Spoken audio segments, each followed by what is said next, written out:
Hello साथियों, नमस्कार, good evening. आप सभी का बहुत बहुत स्वागत है आपके अपने platform triple C wifi study mobile application पर। तो चलिए स्टार्ट करते हैं आज के इस सेशन को, आज के इस क्लास को। जो भी साथी क्लास में आ चुके हैं, आप सभी को गुड इवनिंग।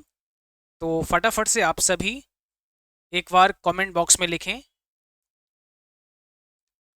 ठीक है। जो भी क्लास में आ चुके हैं, एक बार आप सभी कमेंट बॉक्स में लिखें ताकि हम समझ पाएँ कि यहाँ पर आप सभी लाइव आ चुके हैं। और उसके बाद सेशन को आगे कंटिन्यू करते हैं। आज इस क्लास में आप लोग पढ़ने वाले हैं चैप्टर नंबर 1 का पार्ट नंबर 3 यानी क्लास नंबर तीसरा। इससे पहले चैप्टर 1 का पार्ट 1 और पार्ट 2 आपने किया था। तो आज तीसरी क्लास करेंगे जिसका पहला प्रश्न आपके स्क्रीन पर आ चुका है। तो 50 तक पढ़ लिया था, 51 से आज स्टार्ट करेंगे इस क्लास के अंदर। ओके, चलिए। अपर्णा मिश्रा जी, जय हिंद आप सबको जो भी क्लास में प्रेजेंट हैं। पहला प्रश्न आपके स्क्रीन पर दिया है और इसमें पूछा है आपसे कि कौन सा डिवाइस ध्वनि को विद्युत ऊर्जा में रूपांतरित करता है। कौन सा डिवाइस ध्वनि को विद्युत ऊर्जा में बदलने का काम करता है। तो देखो, जब हम लोग कुछ बोलते हैं, है ना, और आपने देखा ये जो माइक्रोफोन है, तो हम जो भी बोल रहे हैं वो आपके तक पहुंच रही है। आपके मोबाइल फोन में, आपके कंप्यूटर लैपटॉप में भी आप हमारी वॉइस को सुन पा रहे हैं, हमारी आवाज़ को सुन पा रहे हैं। तो ये जो वॉइस है ये इस माइक के थ्रू आप तक पहुंच रही है, यानी इस माइक ने क्या किया, जो वॉइस है उसको विद्युत ऊर्जा में बदल दिया है। ठीक है, उसको इलेक्ट्रिक फॉर्म में बदल दिया है। किसने बदला है? माइक्रोफोन ने बदला है। तो ऑप्शन यहाँ पर बी हो जाएगा, माइक्रोफोन।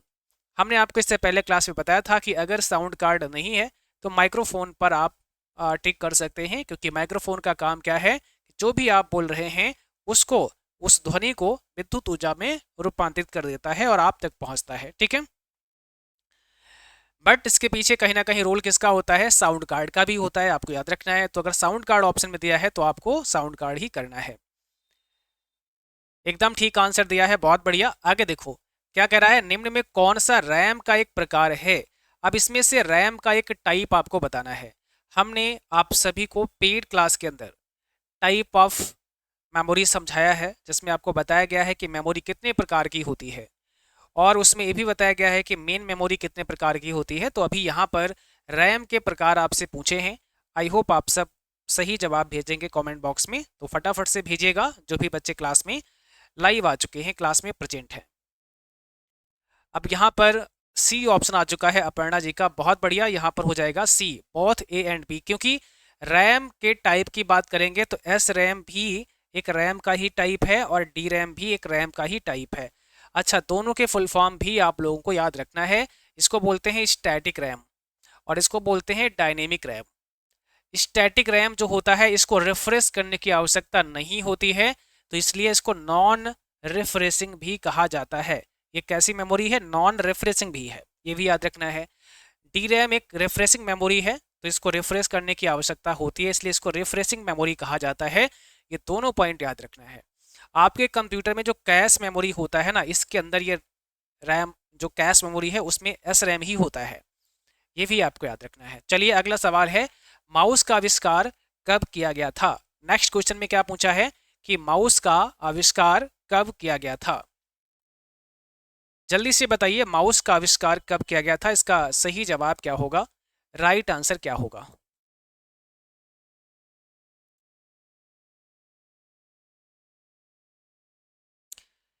माउस का आविष्कार कब किया गया था, इसका सही जवाब हो जाएगा ऑप्शन बी, 1968 में माउस का आविष्कार किया गया था। देखिए, the first public demonstration of a mouse controlling a computer system was done by Douglas angel white in 1968। 1968 में सबसे पहले माउस का फर्स्ट डेमोन्स्ट्रेशन किया गया। माउस का फुल फॉर्म होता है manually operated user selection equipment. ये फुल फॉर्म भी आपको माउस का याद रखना है। और ये देखो, इस प्रकार से कुछ पहला माउस था, डॉगलस एंजल बार्ट ने इसको डेवलप किया था 1968 में। 54 में पूछा है, ईसीजी एमआरआई आदि में किस प्रकार के कंप्यूटर का प्रयोग किया जाता है। ईसीजी एमआरआई आदि में किस प्रकार के कंप्यूटर का इस्तेमाल किया जाता है, इसका सही जवाब आपको बताना है। कमेंट बॉक्स में क्या हो जाएगा, ठीक है। हाँ, 1968 एकदम राइट आंसर है। अब आप सबको बताना है यहाँ पर क्या होगा आपका करेक्ट आंसर। तो यहाँ पर आपका हो जाएगा सुपर कंप्यूटर। क्या होगा? Super computer. ईसीजी, एमआरआई आदि में किस प्रकार के कंप्यूटर का प्रयोग किया जाता है? सॉरी, यहाँ पर सुपर कंप्यूटर नहीं, आपका यहाँ पर होगा hybrid computer. Option B correct है। ठीक है, इसमें आपका कौन सा है? हाइब्रिड कंप्यूटर करेक्ट हो जाएगा। थोड़ा सा इसमें सही कर देते हैं। यहाँ पर आपका राइट आंसर है हाइब्रिड कंप्यूटर। तो ऑप्शन नंबर बी आपका करेक्ट होगा। अब याद रखना है, जो हाइब्रिड कंप्यूटर होता है इसका इस्तेमाल मेडिकल डिपार्टमेंट में होता है। हाइब्रिड कंप्यूटर कैसा कंप्यूटर है? ये एनालॉग प्लस डिजिटल दोनों का मिश्रण है। एनालॉग और डिजिटल दोनों का जो मिश्रित रूप है, इसको हाइब्रिड कंप्यूटर कहते हैं। क्या कहते हैं? हाइब्रिड कंप्यूटर के नाम से इसको जानते हैं। ठीक है। एक साथ सभी खुले हुए प्रोग्राम्स को हाइड करके डेस्कटॉप पर जाने के लिए शॉर्टकट की है। जैसे आपके कंप्यूटर में कई सारे एप्लीकेशन ओपन हैं, आप एक साथ उनको क्लोज करना चाहते हैं और सीधे आप डेस्कटॉप पर पहुंचना चाहते हैं, तो कैसे पहुंच सकते हैं? ठीक है, सीधे आप डेस्कटॉप पर कैसे पहुंच सकते हैं?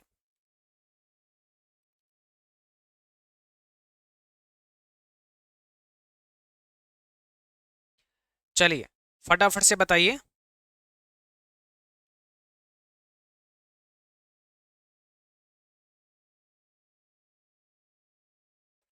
तो इस प्रश्न का सही जवाब क्या हो जाएगा? ऑप्शन नंबर बी हो जाएगा। विंडो की के साथ में आपको डी प्रेस करना है, आपको विंडो की प्रेस करना है और साथ में डी दबाना है। तो जैसे ही विंडो की के साथ आप डी प्रेस करते हैं, सीधे ही आप डेस्कटॉप पर आ जाते हैं, सारे एप्लीकेशन क्लोज हो जाते हैं। तो सही जवाब यहाँ पर दिया है। ठीक है, आगे बढ़ते हैं। अगला क्वेश्चन देखो। गीगो का फुल फॉर्म क्या होता है? ठीक है, GIGO यानी गीगो का फुल फॉर्म या पूरा नाम आपको बताना है। तो इसका सही जवाब क्या हो जाएगा? इसको बोलते हैं गार्बेज इन गार्बेज आउट। क्या बोलते हैं? गार्बेज इन गार्बेज आउट के नाम से इसको जाना जाता है। अब ये है क्या? तो आपका जो कंप्यूटर है वो इसी सिद्धांत पर काम करता है, यानी कंप्यूटर के अंदर अगर आपने इनपुट सही दिया है, अगर आपने इनपुट सही दिया है तो आपको आउटपुट भी सही मिलेगा। क्या मिलेगा? आउटपुट भी आपको सही मिलेगा। ठीक है, और इनपुट गलत है तो आउटपुट भी गलत है। तो यहाँ एक प्रकार से इसको बोला गया है गार्बेज इन गार्बेज आउट, यानी अगर आपने गार्बेज इन किया, कूड़ा कचरा दिया, तो कूड़ा कचरा ही आपको मिलने वाला है। ठीक है, एग्जाम्पल के तौर पर आप इसे समझिएगा। तो जब हम अपने सिस्टम में सही इनपुट देते हैं तो निश्चित रूप से आंसर भी हमें सही मिलता है। डिजिटल कंप्यूटर की शुरुआत किसको माना जाता है? डिजिटल कंप्यूटर की शुरुआत किससे माना जाता है, यानी डिजिटल कंप्यूटर की शुरुआत कहाँ से हुई है? ठीक है, चलो आप एक बार रिफ्रेश कर लो। जो भी क्लास में आए हैं बच्चे, आप एक बार अपने बैच को रिफ्रेश करो। ठीक है, या एप्लीकेशन क्लोज करके अगेन ओपन करो।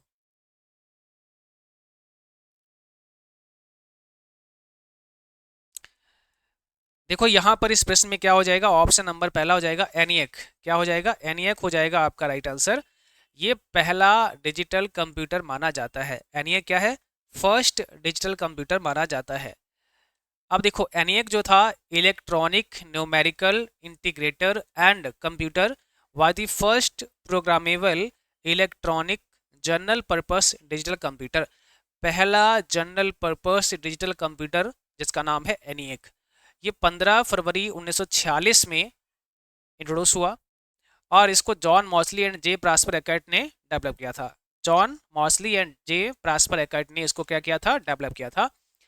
एडसेक की बात करें तो electronic delay storage automatic calculator इसका नाम है। मॉरिस विल्कीज ने इसको डेवलप किया था और 6 मई 1949 में एडसेक को डेवलप किया गया था। यूनिबैक की बात करें तो यूनिबैक was the first general purpose electronic digital computer designed for business application produced in the United State. It was developed by J Presper Eckert and John Mauchly 1951। ठीक है, 14 जून 1951 में इसको डेवलप किया गया था। तो जो यूनिवैक था, यूनिवैक इसको बोलते हैं universal automatic computer.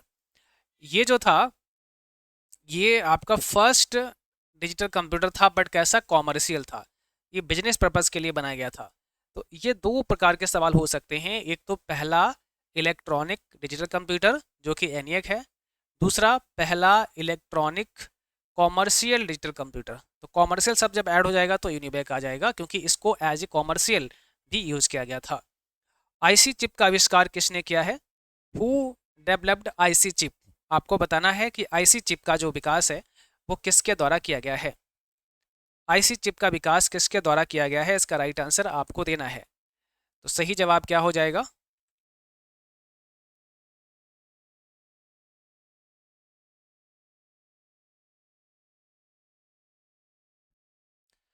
IC chip का विकास किसके द्वारा किया गया है, इसका राइट आंसर आपको बताना है। तो इसका सही जवाब क्या होगा? ऑप्शन नंबर बी होगा, जेएस किल्वी के द्वारा आईसी चिप का विकास हुआ है। जेएस किल्वी के द्वारा। ठीक है, अब देखो आईसी चिप 1957 में जेएस किल्वी द्वारा सेरेमिक मटेरियल से बनाई गई थी। सबसे पहले इसका यूज जो इसको बनाया गया था वो सेरेमिक मटेरियल से बनाई गई थी 1957 में। ठीक है, और 1958 में इसको लॉन्च किया गया था। लेकिन बाद में 1959 में मोनोलिथिक आईसी चिप जो है वो रॉबर्ट नाइस ने बनाई, और ये सिलिकॉन से बनी थी। तो जो सिलिकॉन से आईसी चिप बनी है वो आपकी रॉबर्ट नाइस ने बनाई है ना। तो आईसी का मतलब होता है इंटीग्रेटेड सर्किट। क्या होता है? इंटीग्रेटेड सर्किट होता है आईसी का फुल फॉर्म, जो सबसे पहले 1957 में जेएस किल्बी के द्वारा डेवलप की गई थी। अगला सवाल है, रैम को RWM भी कहा जाता है। रैम को RWM के नाम से भी जानते हैं। तो इसका सही जवाब क्या है, बताइए। रैम को RWM के नाम से भी जानते हैं, इसका राइट आंसर क्या होगा?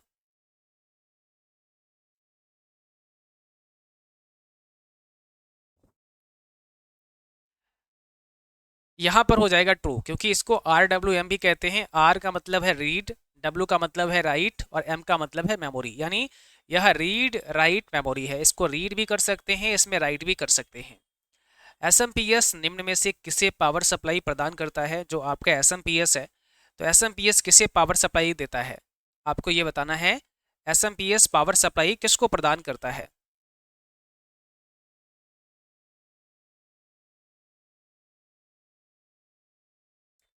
अच्छा, मोबाइल फ़ोन में क्या दिक्कत आ रही है? लैपटॉप से आप कर पा रहे हैं? लैपटॉप भी ठीक है ना? देखो एसएमपीएस निम्न में से किससे पावर सप्लाई प्रदान करता है? ऑप्शन सी हो जाएगा, बोथ ऑफ दीज। एसएमपीएस, इसे आप स्विच्ड मोड पावर सप्लाई कहते हैं।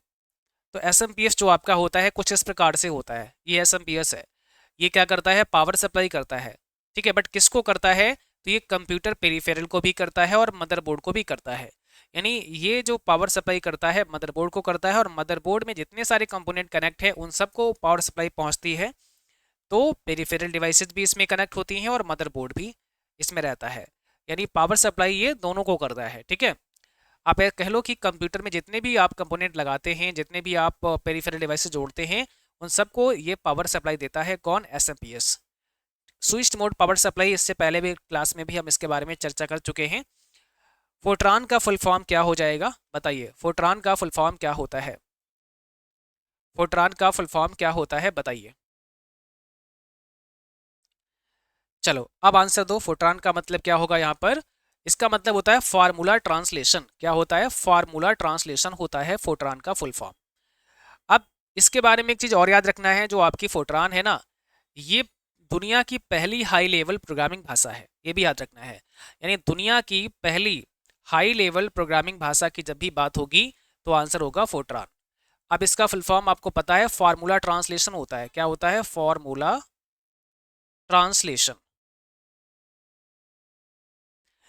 तो फार्मूला ट्रांसलेशन ये फुल फॉर्म है फोर्ट्रान का, और ये हाई लेवल प्रोग्रामिंग भाषा है। फर्स्ट जॉन बेकस ने इसको बनाया था 1957 में। 1957 में 1957 में जॉन बेकस ने फोर्ट्रान को डेवलप किया था, जो कि वर्ल्ड की first high level programming language है। मॉनिटर को अन्य किस नाम से जाना जाता है? आपको बताना है। जो मॉनिटर है उसको अन्य किस नाम से जानते हैं? मॉनिटर को अन्य किस नाम से जानते हैं? आंसर दीजिएगा।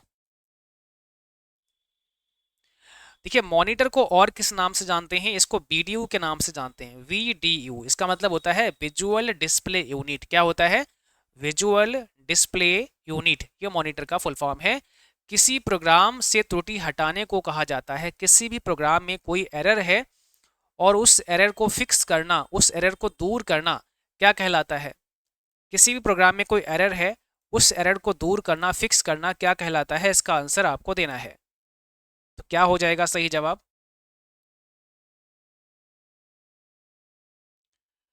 ठीक है, एरर को दूर करना क्या कहलाता है?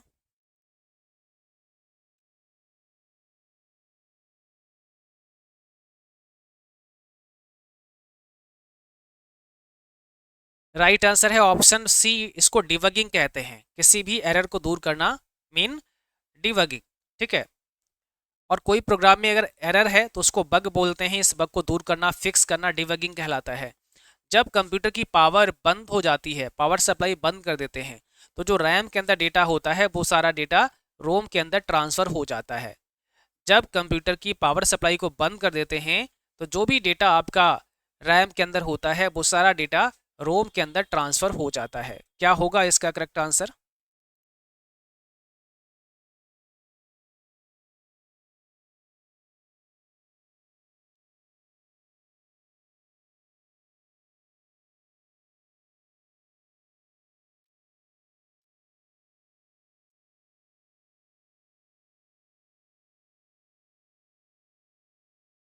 चलिए, तो यहाँ पर जो है आपका राइट आंसर बन जाएगा ऑप्शन बी, फॉल्स है। क्यों फॉल्स है? क्योंकि आपको पता है अगर पावर सप्लाई बंद होती है तो जो भी डेटा रैम के अंदर है वो डिलीट हो जाएगा, ना कि रोम में ट्रांसफर होगा। रोम के अंदर ट्रांसफर नहीं होता है, वो डिलीट हो जाता है। तो रेमी मिश्रा एकदम फॉल्स बताया, बहुत बढ़िया, एकदम ठीक आंसर दिया है आपने। अगला सवाल है, पाइथन निम्न में से किस प्रकार की भाषा है? पाइथन आप सब जानते हैं, पाइथन किस प्रकार की भाषा है? आंसर दो। पाइथन किस प्रकार की भाषा है? आंसर दीजिएगा।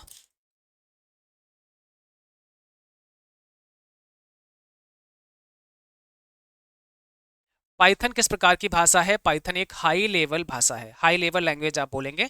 पाइथन कैसी है? हाई लेवल लैंग्वेज है। ठीक है, अब सवाल है कि पाइथन को किसने बनाया और कब बनाया? तो पाइथन को गाइडू वैन रैसम ने बनाया और इसको रिलीज किया गया था 20 फरवरी 1991 में। पाइथन एक हाई लेवल प्रोग्रामिंग भाषा है। 1991 में, 20 फरवरी 1991 में, ठीक है, इसको गैडो वैन रैसम ने डेवलप किया था। ये भी पॉइंट याद रखना है। ये सारी चीज़ें जो समझ के चल रहे हैं आप लोग, याद रखना है, क्योंकि पेपर में इनसे संबंधित बहुत सारे सवाल आते हैं। तो ये छोटी छोटी जो बातें हैं इन सबको कलेक्ट करके आपको अच्छे से चलना है। नोट्स हो सके तो अपने खुद से शॉर्ट नोट्स बनाते रहिएगा, ये बहुत अच्छा रहेगा आपके लिए। जावा का आविष्कार किसने किया है? तो जावा का आविष्कार सन माइक्रोसिस्टम ने किया है। ठीक है, जावा का आविष्कार किसने किया है? सन माइक्रोसिस्टम के द्वारा जावा का आविष्कार किया गया है। ऑप्शन पहला सही है। देखो, Java programming language developed by James Gosling, और इसको डेवलप किसने किया? जावा को जेम्स गॉसलिंग ने किया। कहाँ किया? सन माइक्रोसिस्टम में किया। कब किया? 1990 के दशक में। लेकिन बाद में इसे ओरेकल कारपोरेशन ने क्या किया? एक्वायर कर लिया और 1995 में पुनः रिलीज कर दिया। तो जब भी जावा की डेवलपर की बात आएगी तो जेम्स गॉसलिंग आएगा, सन माइक्रोसिस्टम ऑप्शन में दिया रहेगा, याद रखना है। लेकिन बाद में इसे ओरेकल कारपोरेशन ने एक्वायर किया और 1995 में पुनः रिलीज कर दिया। अगला सवाल का आंसर आपको देना है।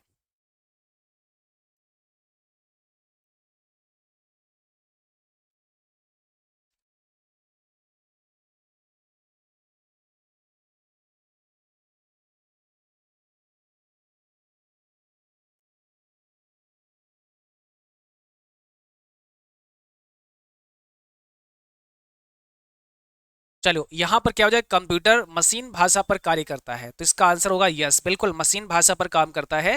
क्योंकि कंप्यूटर की जो भाषा है वो मशीन लैंग्वेज है, तो ये मशीन भाषा में ही काम करेगा। ठीक है, और मशीन भाषा में जो कोड लिखते हैं 01101, इसको बोलते हैं वाइनरी कोड। क्या बोलते हैं? वाइनरी डिजिट या वाइनरी कोड बोलते हैं। तो कंप्यूटर मशीन भाषा में ही काम करता है। अगला सवाल का आंसर आपको देना है। अगला सवाल का आंसर आप सबको देना है। क्या हो जाएगा इसमें, बताइए।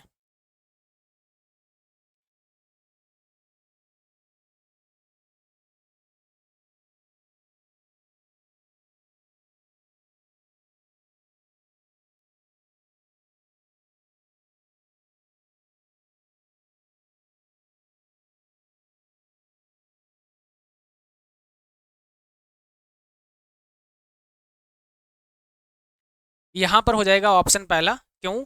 क्योंकि पूछा है रैस्मस लेडॉर्फ द्वारा पीएचपी प्रोग्रामिंग भाषा को विकसित किया गया था, तो पीएचपी भाषा को रैस्मस लेडॉर्फ ने ही विकसित किया है, ऑप्शन पहला हो जाएगा। और देखो पीएचपी को कब डेवलप किया गया था? 1994 में, रिलीज हुआ 1995 में। पीएचपी प्रोग्रामिंग भाषा रिलीज हुई 1995 में, डेवलप हुई 1994 में। रैम एक नॉन वोलेटाइल मेमोरी का उदाहरण है। रैम एक नॉन वोलेटाइल मेमोरी का एग्जाम्पल है। तो इसका सही जवाब क्या होगा? रैम कैसा है? एक नॉन वोलेटाइल है, ऐसा बोला गया है कि भाई एक नॉन वोलेटाइल मेमोरी है। तो इसका सही जवाब है ऑप्शन ट्रू। रैम जो है एक नॉन वोलेटाइल है, जो कि फॉल्स है। यहाँ पे क्या होगा? फॉल्स होगा। कह रहे रैम एक नॉन वोलेटाइल मेमोरी है, इसको फॉल्स करना है। यहाँ पर बाई मिस्टेक टिक लगा है ट्रू का, इसको सही कर देते हैं।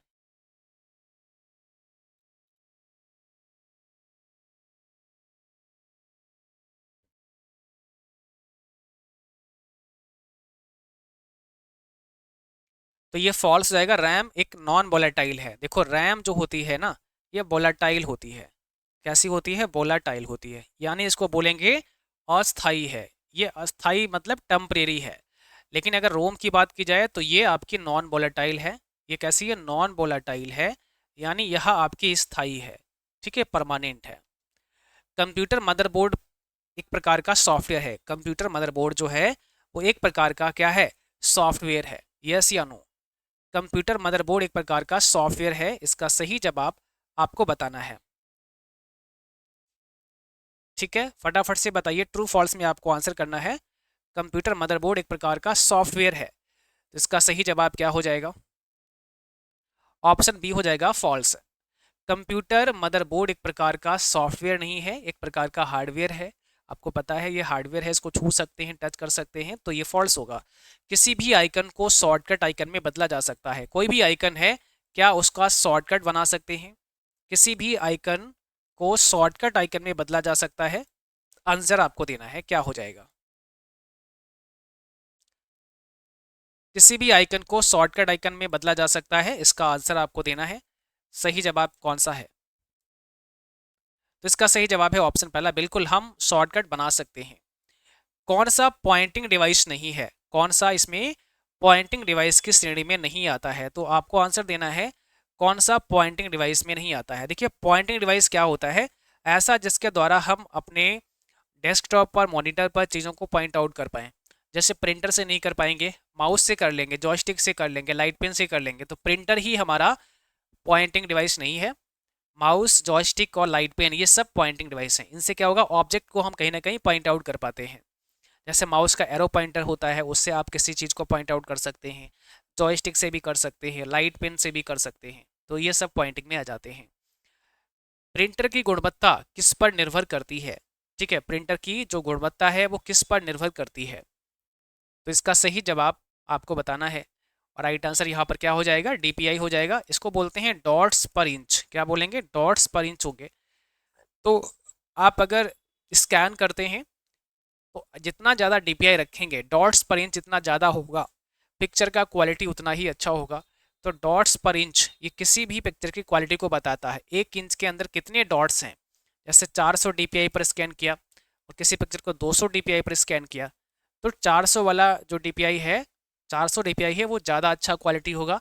उसको जूम कर दोगे तो भी पिक्चर ख़राब नहीं होगी। बट 200 डीपीआई की पिक्चर जो है वो जूम करोगे तो ख़राब हो जाएगी। क्योंकि जैसे 1 इंच के अंदर जो डॉट आपके हैं 400 डॉट हैं, 1 इंच में 400 डॉट हैं, और एक इमेज है जिसमें 1 इंच में 200 डॉट हैं। तो जाहिर सी बात है जहाँ 200 डॉट होंगे वो डॉट थोड़ा दूर दूर होंगे, तो उसको जैसे ही आप जूम करोगे तो और ज़्यादा दूर दूर हो जाएंगे डॉट, है ना? तो क्वालिटी ख़राब होगी। पर जितना ज़्यादा डॉट होगा उतना ज़्यादा अच्छी क्वालिटी रहेगी, और आप जूम करोगे तो ख़राब भी नहीं होगा। What is a virtual memory? आपसे पूछा है आभासी मेमोरी किसे कहते हैं?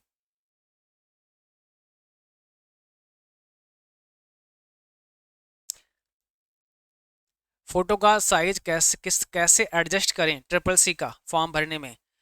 साइज तो आप एम एस पेंट में एडजस्ट कर लो, इस पर मैंने वीडियो बनाया है, आप उसको देख लेना, यूट्यूब पे कहीं ना कहीं पड़ा होगा। साइज एम एस पेंट से आप रिसाइज कर लो, वहाँ से रिसाइज हो जाता है बहुत इजीली। ठीक है, तो आसानी से रिसाइज कर सकते हैं, कोई दिक्कत नहीं है। आभासी मेमोरी किसे कहा जाता है? ऑप्शन सी है आपका, the part of the hard disk memory that is used as the main memory. Hard disk memory का ही एक पार्ट जिसे मेन मेमोरी के रूप में इस्तेमाल करते हैं, उसी को आप वर्चुअल मेमोरी कहते हैं। ठीक है। अच्छा, डीपीआई एडजस्ट नहीं होता है, तो देखो डीपीआई में अगर दिक्कत आ रही है ना, तो 200 डीपीआई का बना लीजिएगा तो ठीक चलेगा काम। और आप इसको चेंज गूगल पे कर लो, ठीक है, गूगल पे डाल लो आप चेंज डीपीआई। क्या करोगे, गूगल पे डालना चेंज डीपीआई। आप जैसे सर्च करोगे चेंज डीपीआई तो पहला ही वेबसाइट आ जाएगा। उस वेबसाइट पर क्या करना, जो भी आपका फोटोग्राफ है उसको अपलोड करना, 200 डीपीआई पे टिक कर लेना पहले, फिर अपलोड कर देना। इधर से अपलोड करोगे, इधर से डाउनलोड हो जाएगा, और डाउनलोड होगा वो 200 डीपीआई का ही होगा। तो चेंज डीपीआई आप गूगल पे सर्च कर लेना, फर्स्ट वेबसाइट मिल जाएगी आपको, वहाँ से आप डीपीआई जो है बना सकते हो, चेंज कर सकते हो। ठीक। किस प्रिंटर में थर्मोक्रोमिक पेपर का इस्तेमाल होता है, किस प्रिंटर में थर्मोक्रोमिक पेपर का इस्तेमाल होता है। साइज जो है आप एम एस पेंट से एडजस्ट कर लो, डीपीआई की समस्या आती है तो जैसा मैंने कहा ऑनलाइन वैसे आप कर सकते हो। किस, लेकिन जब आप फॉर्म फिल किया करो तो ये देख लिया करो कि आपका एग्जाम कब होगा। एग्जाम साइकिल आ जाता है, तो आप ये देखो कि आप जिस मंथ में एग्जाम देना चाहते हैं क्या वही मंथ आ रहा है, नहीं आ रहा है। फॉर्म फिल करते टाइम पे इस बात का विशेष ध्यान रखा करो। यहाँ होगा थर्मल प्रिंटर। जो थर्मोक्रोमिक पेपर होता है वो थर्मल प्रिंटर में यूज होता है। आप देखो, आप शॉपिंग मॉल में गए होंगे तो ऐसा छोटा सा आपको रिसीट निकाल के दिया गया होगा। बिजली का बिल आता है ना, बस पर जब आप जाते हैं तो टिकट आपको मिलता है। ये जो छोटे छोटे प्रिंट आउट मिलते हैं, ये थर्मोक्रोमिक पेपर होते हैं, और ये थर्मल प्रिंटर से प्रिंट किए जाते हैं। थर्मल प्रिंटर छोटा सा प्रिंटर होता है, उसी से प्रिंट होते हैं। तो ये जो पेपर होता है कोई नॉर्मल पेपर नहीं होता है, ये पेपर आपका थर्मोक्रोमिक होता है। इस पेपर के अंदर ही कार्बन होता है, इस पेपर के अंदर ही कार्बन होता है। और जैसे ही ये पेपर प्रिंटर में डालते हैं, प्रिंटर का जो हीट एलिमेंट है वो पेपर के ऊपर आता है, तो ऑटोमेटिकली जो इसके अंदर इंक है, पेपर के अंदर जो कार्बन है वो उभर कर आ जाता है। तो आप कभी ध्यान देना, इस वाले पेपर में अगर कभी आप नाखून ऐसे चलाओगे टाइट करके, तो भी वहाँ पर लिख जाएगा, ऑटोमेटिक ब्लैक ब्लैक सा हो जाएगा। अगर आप नाखून रगड़ोगे तो अपने आप ही वहाँ पर जो कार्बन है वो उभर आता है। तो इस प्रकार से जो हीट एलिमेंट है जब इसके ऊपर से गुजरता है तो अपने आप ही छपाई हो जाती है। तो इसमें कागज के अंदर ही कार्बन होता है। ये थर्मोक्रोमिक पेपर होता है, कि स्पेशल टाइप का पेपर होता है, ठीक है, जो थर्मल प्रिंटर में इस्तेमाल किया जाता है। कंप्यूटर विंडो लॉक करने के लिए किस शॉर्टकट की का इस्तेमाल करते हैं। कंप्यूटर विंडो को लॉक करना है, कैसे करोगे लॉक। तो लॉक करने के लिए आपको क्या करना पड़ेगा, विंडो की के साथ में एल प्रेस करना है। फर्स्ट ऑप्शन करेक्ट है। आप जैसे ही विंडो की दबाओगे, एल दबाओगे, कंप्यूटर विंडो लॉक हो जाएगा। आगे देखो, अगला सवाल है बार कोड किसने डेवलप किया। बार कोड को किसके द्वारा डेवलप किया गया है।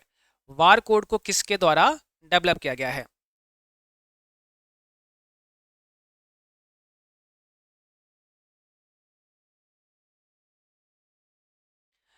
देखो, बार कोड की बात की जाए तो ये नॉर्मन जोसेफ वुडलैंड के द्वारा डेवलप किया गया था। और बार कोड जो है इन्वेंटेड हुआ है नॉर्मन जोसेफ वुडलैंड के द्वारा एंड बर्नार्ड सिल्वर। 1951 में यूएस में इसको डेवलप किया था, 1951 में। ठीक है, Norman Joseph Woodland and Bernard Silver याद रखना है। निम्न में से MICR किस प्रकार की डिवाइस है, आपको बताना है। MICR किस प्रकार की डिवाइस है।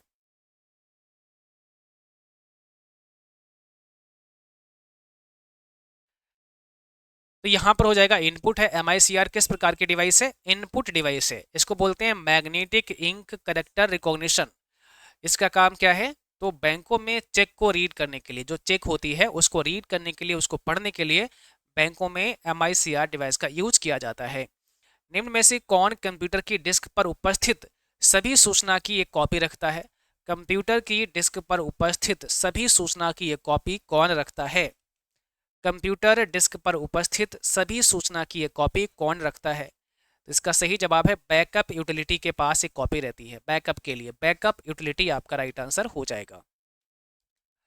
भौतिक मात्राओं को प्रस्तुत करने के लिए निम्न में से किस कंप्यूटर का इस्तेमाल होता है। भौतिक मात्राओं को रिप्रेजेंट करने के लिए किस प्रकार के कंप्यूटर का इस्तेमाल किया जाता है, आंसर आपको देना है।